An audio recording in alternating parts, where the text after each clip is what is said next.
Naam, mwana ukuu wa Mwafrika, hawa ni watu wawili wanaotakiwa kuuawa na utawala wa Donald Trump wa Marekani kwa sababu ya misimamo yao, kwa sababu ya ile nia ya kweli ya ndani kabisa ya dhati ya kutaka kuikomboa Afrika ili Afrika iwe huru.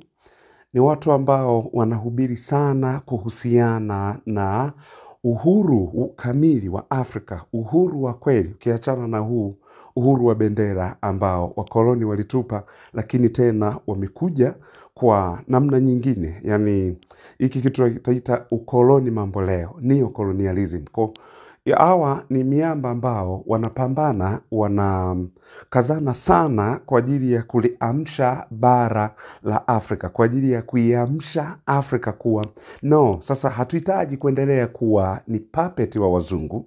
Hatuhitaji kuendelea kuwa na viongozi ambao wanatumikia maslahi ya wazungu, viongozi ambao ni vibaraka, viongozi ambao hawawezi kuwajali watu wao, kutembea pembeni ya watu wao, lakini viongozi ambao wako juu ya watu, viongozi ambao wanawakontrol watu, kwa sababu kiongozi ambaye ni kiongozi wa kweli anajua kabisa kuwa nina mzigo wa kuwatumikia watu wangu. Lakini viongozi bahati mbaya wengi wa Afrika kwanza wamewekwa na hawa watu wa nje, lakini kitu cha pili wako pale kwa ajili ya kutumikia matumbo yao. Sasa hawa miamba wawili ambaye ni Julius Malema, huyu ambaye ni rais wa chama hiki cha EFF, Economic Freedom EFF, ambacho ni Economic Freedom Fighters cha Afrika Kusini, lakini na Captain Ibrahim Traore. Kwa hiyo kwanza kabisa tulianza kuona, ili wote mnalijua, wakati ule General Michael Langley alipotoa tuhuma za uongo kuhusiana na Ibrahim Traore, akisema kuwa Ibrahim Traore anatumia dhahabu ya Burkina Faso kwa ajili ya manufaa yake binafsi ili aendelee kukaa madarakani kwa sababu huyu ni dikteta. Wakati hilo ni la uongo kabisa, na Ibrahim Traore alijibu kwa kumuumbua huyu General Michael Langley na kusema kuwa mtu mzima kadanganya, na hakuna kitu kibaya kama ambapo mtu mzima anapowadanganya watu, kwa sababu wakati naingia hapa kwenye hii serikali ya Burkina Faso tulikuwa hatuna hata gramu moja ya dhahabu. Sasa hizi dhahabu anazosema ninazitumia kwa ajili ya kujilinda mimi. Je, hizi dhahabu yeye anazielezea ni dhahabu za namna gani au za wapi, kutokea wapi? Kwa sababu mimi ndo nilikuwa nimeanza kufanya nini, kukusanya hii dhahabu. Kwa hiyo kitu alichokiongea Ibrahim Traore akasema kuwa inaniuma sana kuona mtu mweusi mwenzetu anatumika, mambo ambayo tulikuwa tunayaona kwenye movie za Hollywood. Watu weusi wanapewa au wanachezeshwa karakta mbaya, wakutachezeshwa jambazi, anachezeshwa madawa ya kulevya, anachezeshwa hiyo, yani mambo yale mabaya. Wale ndo watu hata kadhalika Waarabu pia kwenye movie za Hollywood wanachezeshwa ni magaidi. Kwa ukimuona tu Mwarabu kwenye movie hiyo unajua yes, kuna mahali panaenda kulipuka hapo. Kwa hiyo ikawa inatengeneza, kwa sababu wanatengeneza akili za watu waweze kuelewa hivyo na mambo kadha wa kadha. Na kwenye hizo movie ungeona wazungu sasa ndio wakombozi ambao wanakuja mpaka kukomboa kwenye huku bara la Asia.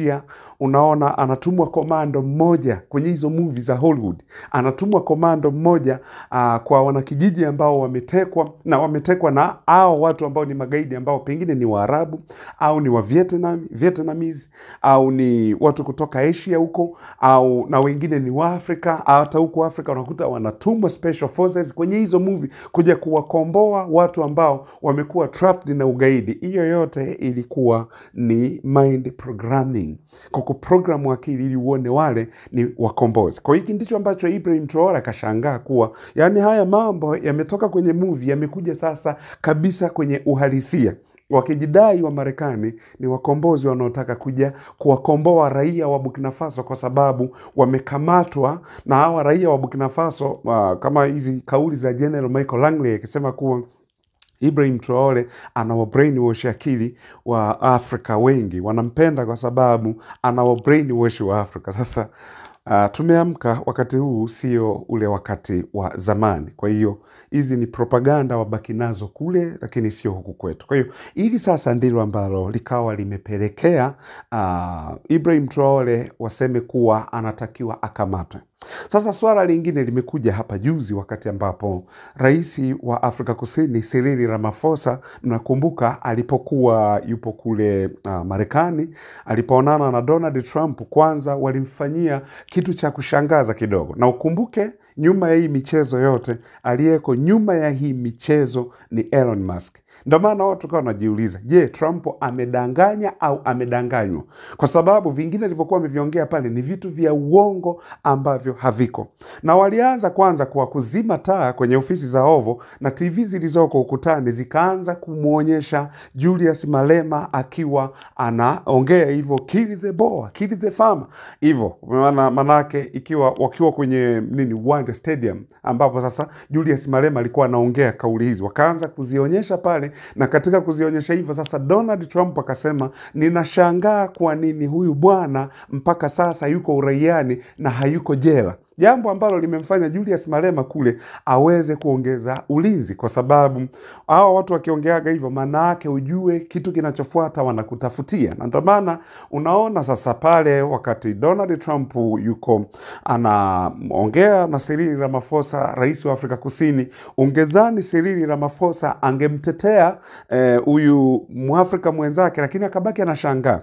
Na unaweza ukashangaa kwa sababu pale kulikuwa kama na matisho. Kumbuka Donald Trump, unakumbuke sasa huyu ni kama rais wa dunia. Amekaa hapa, umekaa naye hapa, na yeye amekaa pale, na akili zile sasa ambazo wanatuchukuliaga sisi wa Afrika vile tulivyo. Sasa na Ramaphosa akitaka kuongea, Donald Trump anampandia juu. Akitaka kuongea, Donald Trump anampandia juu na kuonyesha picha zingine ambazo ni picha za uongo. Kwa maana yake hapo anatoa ujumbe kuwa huyu mtu anatakiwa uawe kwa mauaji ya watu weupe wanaouawa Afrika Kusini.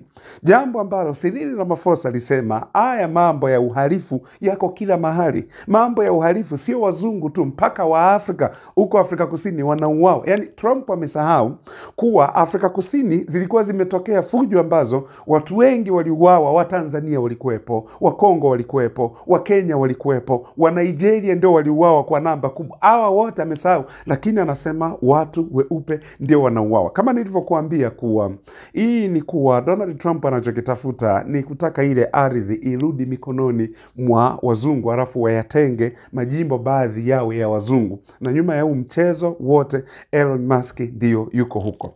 Sasa kumbuka, hawa miamba wawili ni simba wa Afrika, ambao sasa wameamua kuongea ukweli, ambao ukweli huu viongozi wengi wa Afrika huwa wanaogopa kuongea, kwa sababu tu watanyang'anywa madaraka, kwa sababu tu wataitwa ni madikteta. Kwa wako radhi kutumikia maslahi ya mabeberu na sio kuwatumikia wananchi wao, kuwaambia ukweli. Sasa hawa miamba wawili hawa Afrika wamekuwa wakiongea ukweli kuhusiana na unyonyaji wa wazungu. Wamekuwa wakiongea ukweli kuhusiana na ukoloni mambo leo, the way unavyotuharibu.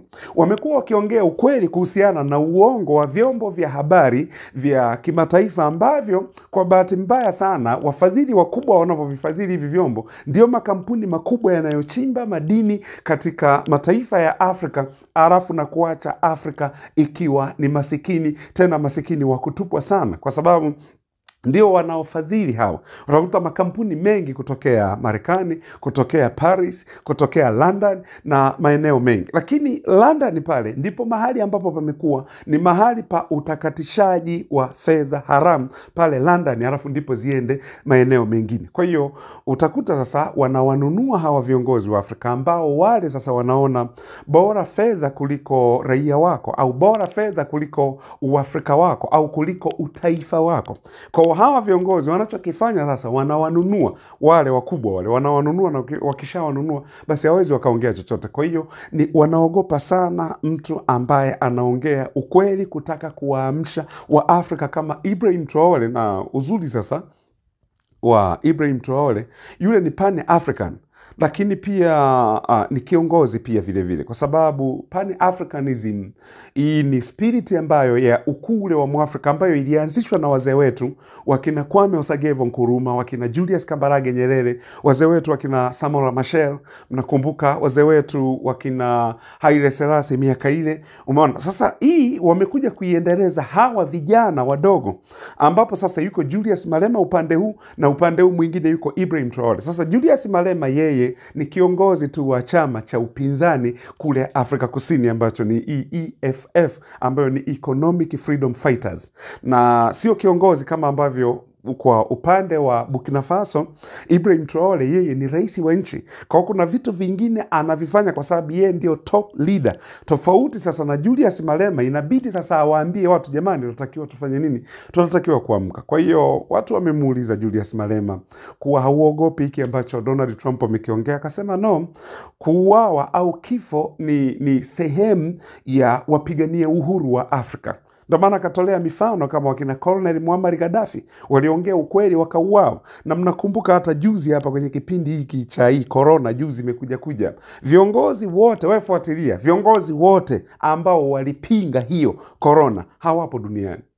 Kafuatilie mwenyewe. Viongozi wote ambao walitilia mashaka hiyo mambo ya hiyo corona, hiyo kuwa hii hapana, ili kuna jambo liko nyuma ya, limejificha nyuma ya, viongozi wote wa namna hiyo wote waliuawa. Ukianzia na Pierre Nkurunziza, hiki kitu alikitilia mashaka. Ukienda alikuwa anaitwa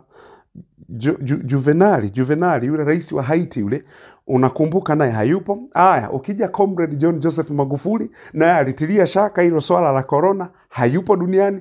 Unakuja kulikuwa na waziri mkuu, nafikiri alikuwa yuko ni nchi gani ile, naye pia vile vile. Yani viongozi wote, wewe fuatilia, viongozi wote wa Afrika waliotilia mashaka wakasema hapana, sawa, tunakubaliana kuwa ndio ugonjwa upo, lakini turuhusuni tutumie njia zetu tunazozijua kuweza kujitibu. Viongozi wale kwa bahati mbaya duniani leo hii hawapo. Kwa nini? Hawataki mtu anayekuja kuwaamsha wa Afrika. Wataka wa Afrika tuendelee kulala. Usio wakati wa kulala. Huu ni wakati ambapo sasa watu wameamka. Ni wakati ambapo viongozi mbalimbali wa Afrika wameamka. Ndio maana unaona mapinduzi yanayoendelea huko ukanda wa Sahel na maeneo mengine Afrika. Asanteni sana wanaokuwa Mwafrika, na washukuru.